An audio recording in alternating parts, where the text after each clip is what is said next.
امام غزالی رحمت اللہ علیہ نے فرمایا سب انسان مردہ ہیں، زندہ وہ ہیں جو علم والے ہیں، سب علم والے سوئے ہوئے ہیں، بیدار وہ ہیں جو عمل والے ہیں، تمام عمل والے گھاٹے میں ہیں، فائدے میں وہ ہیں جو اخلاص والے ہیں، سب اخلاص والے خطرے میں ہیں، کامیاب وہ ہے جو تکبر سے پاک ہیں۔ انسان گناہ کرنے کی وجہ سے جہنم میں نہیں جاتا، بلکہ گناہ پر مطمئن رہنے اور توبہ نہ کرنے کی وجہ سے جہنم میں جاتا ہے۔ اس لیے ہم مسلمانوں کو چاہیے کہ بار بار توبہ کریں، اچھے انسان بنو، لیکن اسے ثابت کرنے میں وقت ضائع نہ کرو، کیونکہ وقت بہت قیمتی ہے۔ عربی کا ایک مقولہ ہے جو بہت مشہور ہے، الوقت اثمن من الذهب والفضة، وقت سونے اور چاندی سے بھی زیادہ قیمتی ہے، اس لیے اے لوگوں اپنے قیمتی اوقات کو ضائع نہ کرو۔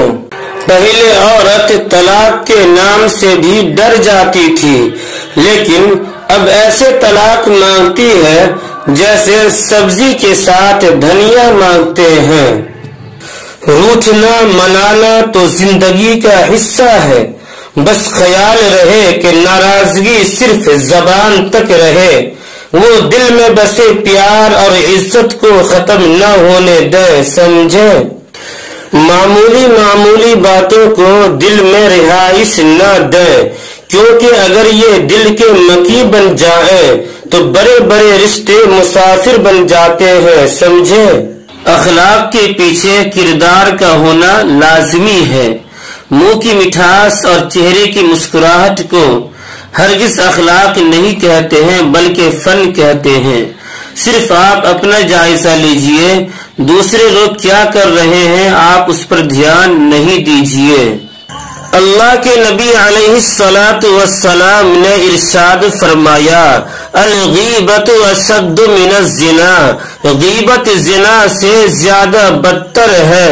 اس لیے ہم مسلمانوں کو چاہیے کہ غیبت جیسے سخت گناہ سے حتی الامکان اجتناب کرنے کی کوشش کریں۔ اللہ کے نبی علیہ الصلاۃ والسلام نے ارشاد فرمایا، من غش فلیس منا، جو دھوکہ دے وہ ہم میں سے نہیں ہے۔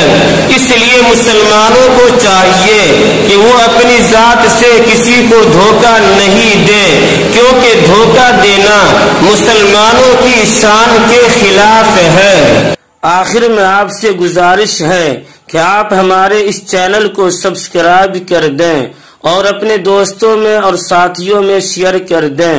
پھر ملتے ہیں اگلی ویڈیو میں، تب تک کے لیے اللہ حافظ۔